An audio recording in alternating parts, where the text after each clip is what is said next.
नमस्ते छात्रों, मैं प्राध्यापक भोंडवे जे.आर. के.बी. रोहमारे कनिष्ठ महाविद्यालय कोपरगांव हिंदी के ऑनलाइन लेक्चर में आपका स्वागत है। 11वीं हिंदी योग भारती पाठ क्रमांक 4 मेरा भला करने वालों से बचाए, लेखक डॉक्टर राजेंद्र सहगल। इस पाठ का अध्ययन आज के वीडियो में करेंगे। छात्रों, सबसे पहले लेखक का परिचय देखेंगे। डॉक्टर राजेंद्र सहगल जी का जन्म 24 अगस्त 1953 को हुआ।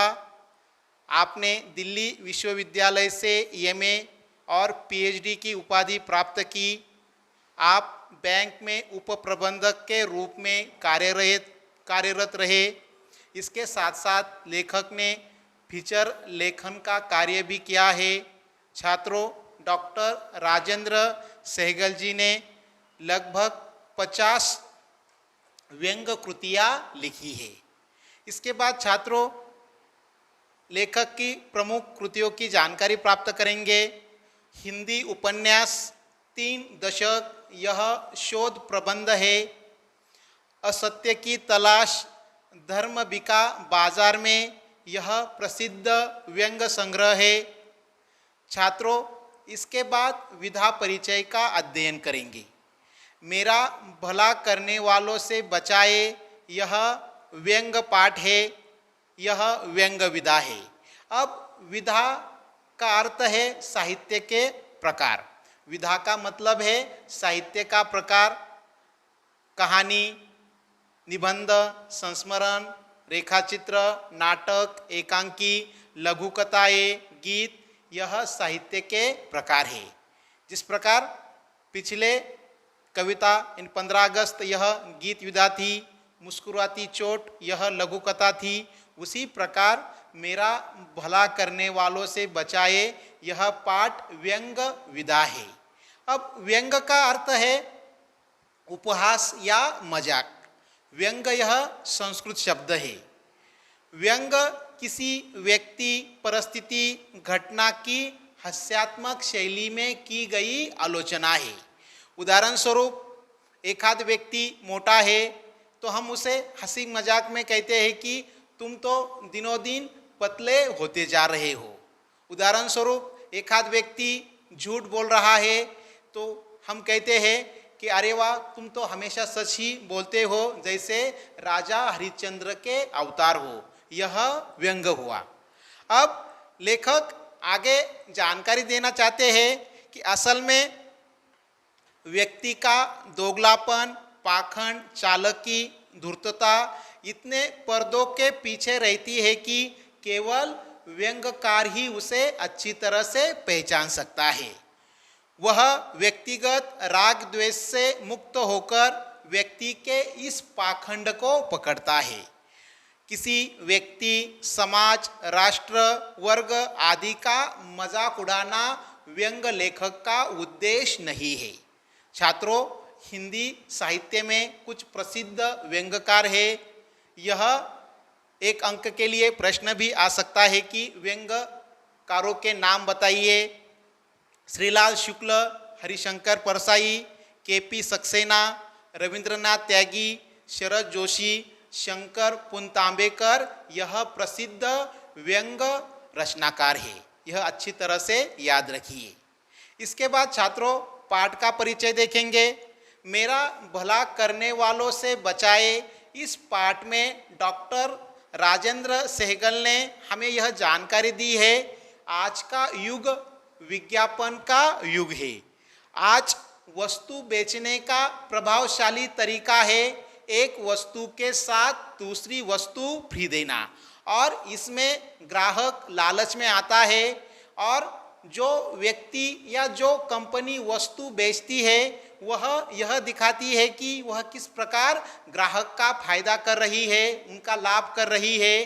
असल में वह ग्राहक का लाभ नहीं करती बल्कि अपना ही फायदा करती है, अपना ही लाभ करती है। और ऐसे व्यक्ति से हमें बचाना चाहिए, ऐसे व्यक्ति से बचकर रहना चाहिए। यह सलाह लेखक डॉक्टर राजेंद्र सहगल ने इस पाठ में दी है। छात्रों, प्रत्येक परिच्छेद का पठन करेंगे और उसके बाद विस्तार से स्पष्टीकरण देखेंगे। पन्ना क्रमांक 13 देखिए, परिच्छेद क्रमांक 1। इधर मैं कई दिनों से बड़ा परेशान चल रहा हूँ। सब मेरा भला करना चाहते हैं। अखबार पढ़ने बैठता हूँ तो समाचार पढ़ने से पहले ढेर सारे कागज साथ में आ जाते हैं। कोई कहता है आपके द्वार पर आकर बैठे हैं, सभी तरह के इलाज के लिए क्लिनिक खोल दिया है। आप मोटे हैं तो पतला कर देंगे, पागल है तो ठीक कर देंगे।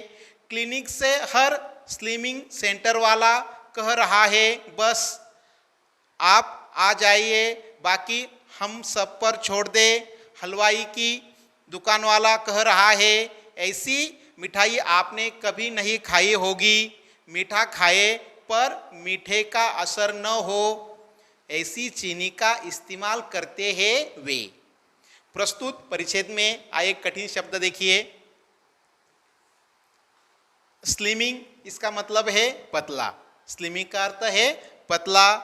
क्लिनिक, इसका अर्थ है अस्पताल या उसे हम दवाखाना भी कहते हैं। आइए छात्रों, इस परिच्छेद का स्पष्टीकरण देखेंगे। प्रस्तुत परिच्छेद में लेखक जानकारी देना चाहते हैं कि हमें मालूम है कि आज का युग विज्ञापन का युग है। छात्रों, मुझे यह बताइए, आप जिन वस्तुओं का इस्तेमाल करते हैं ऐसी एक भी वस्तु नहीं है जिसका विज्ञापन आप टीवी पर, समाचार पत्र में, रेडियो में, मोबाइल पर देखते नहीं हो। आज प्रत्येक वस्तु का विज्ञापन हो रहा है और इसी से लेखक परेशान है। असल में यह सभी लोग लेखक का भला करना चाहते हैं, लेकिन ऐसे भले करने वालों से लेखक परेशान है। इसका कारण उन्होंने इस परिच्छेद में दिया है। लेखक कहते हैं कि सुबह जब मैं अखबार पढ़ने के लिए बैठता हूँ तो अखबार में ढेर सारी पर्चियाँ मुझे दिखाई देती है, ढेर सारे कागज़ मुझे दिखाई देते हैं। अलग अलग प्रकार के वह कागज़ है। इसमें कोई कहता है कि हमने नया क्लिनिक खोला है, अगर आप मोटे हैं तो आपको हम पतला कर देंगे, आप एक बार हमारे क्लिनिक में आइए। दूसरी एक पर्ची है हलवाई की, वह कहता है कि मैं ऐसी मिठाई बनाता हूँ कि वह खाने में तो मीठी है लेकिन इसका आपके सेहत पर किसी भी प्रकार का असर नहीं होगा, क्योंकि हम ऐसी चीनी का इस्तेमाल करते हैं जो मीठी है लेकिन आपका सेहत अच्छी तरह से रहती है, इसका आपकी सेहत पर किसी भी प्रकार का असर नहीं होता। यानी कि यह हमारे साथ भी होता है। जब हम सुबह सुबह अखबार पढ़ने बैठते हैं तो उसमें असंख्य पर्चियाँ हमें दिखाई देती है।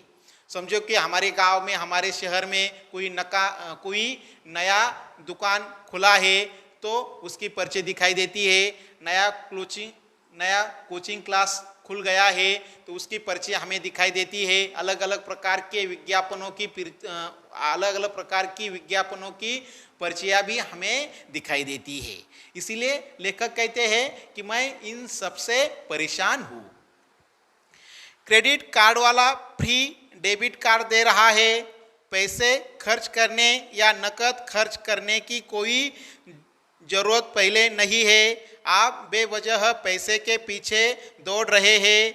हम सामान आपके घर लाना चाहते हैं, आप बस माल खरीदें। गाड़ी वाला नई गाड़ी के कागज़ दिए जा रहा है, साथ में लोन देने वाले बैंक के कागज़ भी दिए जा रहे हैं। अखबार के साथ पैम्फलेट इतने ज़्यादा है कि उन्हें पढ़ने बैठ जाओ तो अखबार पढ़ने के लिए वक्त नहीं बचेगा। अब लेखक आगे जानकर देता है कि उस अखबार में किस प्रकार की पर्चियाँ रहती है। वह कहते हैं कि क्रेडिट कार्ड वाला फ्री में डेबिट कार्ड दे रहा है और कहता है कि आपको नगद रूप में पैसे खर्च करने की ज़रूरत नहीं है, हम आपके साथ हैं। साथ ही साथ उन्हें गाड़ी खरीदने के लिए भी ललचाया जाता है और गाड़ी के साथ साथ आप जिस बैंक का लोन करना चाहते हैं उसके सारे कागजात भी उस पेपर में, उस समाचार पत्र में लेखक को दिखाई दे रहे हैं। अब ऐसे में लेखक कहते हैं कि मैं इनसे काफ़ी परेशान हूँ। असल में यह सब दिखावा कर रहे हैं कि वह लेखक का भला करना चाहते हैं, लेखक का फायदा करना चाहते हैं, लेकिन असल में मैं इनसे बचना चाहता हूँ, इसीलिए मैं इनसे काफ़ी परेशान हूँ। क्योंकि सुबह सुबह जब मैं अखबार पढ़ने बैठता हूँ तो यह सारी पर्चियाँ मुझे दिखाई देती है और इन पर्चियों को पढ़ते पढ़ते अखबार पढ़ना रह जाता है। जिसे देखो वही हमारी चिंता कर रहा है। मुस्कुराती चहचहाती लड़कियों के झुंड आपके पास किसी भी प्रदर्शनी को देखने वक्त आ जाएंगे। आपको लगेगा हमने ऐसी क्या उपलब्धि पा ली है कि सभी हमारा ऑटोग्राफ लेना चाहते हैं। वे फॉर्म भरवा रही है, इनाम के लालच में फॉर्म के साथ कुछ उम्मीदें बंधाकर जा रही है। घर में बैठा हूँ, कोई साफ पानी पीने के लिए वाटर फिल्टर लगाना चाह रहा है। पैसे की कोई बात ही नहीं करता, पैसे आते रहेंगे, आप बस फॉर्म भर दीजिए, सब कुछ आसान किस्तों में है, पता ही नहीं चलेगा। क्रेडिट कार्ड वाला नियमित रूप से विवरण भेज रहा है, आप बस पेट्रोल भरवाते रहिए। साबुन मांगो तो कोई एक टिकिया देता ही नहीं, सीधे कम से कम 4 टिकिया पकड़ाएंगे जिसमें एक मुफ्त। अब लेखक आगे कहना चाहते हैं कि कभी कभी लड़कियां उनके घर पर आती है और कहती है कि हम आपका ऑटोग्राफ लेने आए हैं, और वह लेखक का ऑटोग्राफ लेती है, लेखक को लालच भी देती है और लेखक को भी लगता है कि शायद इससे मुझे कुछ न कुछ फ़ायदा होगा, लाभ होगा। अब लेखक आगे जानकारी देते हैं कि कभी कभी घर में वाटर फिल्टर वाला आता है और वह कहता है कि मेरे पास जो वाटर फिल्टर है वह काफ़ी सस्ता है और आपको किस्तों में भी मिलेगा, यानी कि हफ्तों में आपको वह दिया जाएगा। आपको अधिक पैसे भरने की ज़रूरत नहीं है और आपको पता ही नहीं चलेगा कि वाटर फिल्टर के पैसे कब निकल गए। अब साथ ही साथ वह आगे कहते हैं कि जब मैं किसी स्टोर में जाता हूँ और साबुन लेना चाहता हूँ, मुझे असल में एक साबुन लेनी है, लेकिन सामने वाला कहता है कि अगर आप 4 टिकिया लेंगे तो आपको 1 टिकिया फ्री में दी जाएंगी। और असल में हम देखते हैं कि जब भी हम किसी दुकान में जाते हैं या किसी स्टोर में जाते हैं तो हम देखते हैं कि कुछ ना कुछ हमें फ्री मिलता है। अब जब कोई वस्तु हमें फ्री में मिलती है तो हमें काफ़ी अच्छा लगता है और हमें लगता है कि हमारे जो पैसे हैं वह बच गए। और उस वस्तु पर लिखा भी रहता है कि 200 ग्राम के साथ साथ 50 ग्राम फ्री, यह वस्तु 200 रुपये की है, इसमें आपको 25% छूट दी जा रही है, आपका 50 रुपये का फ़ायदा है। तो हम लालच में आते हैं और हमें ऐसा लगता है कि असल में यह सभी लोग हमारा फ़ायदा कर रहे हैं, हमारा लाभ कर रहे हैं, लेकिन असल में यह सभी लोग अपना ही फ़ायदा करते हैं और ग्राहक को बेवकूफ़ बनाते हैं।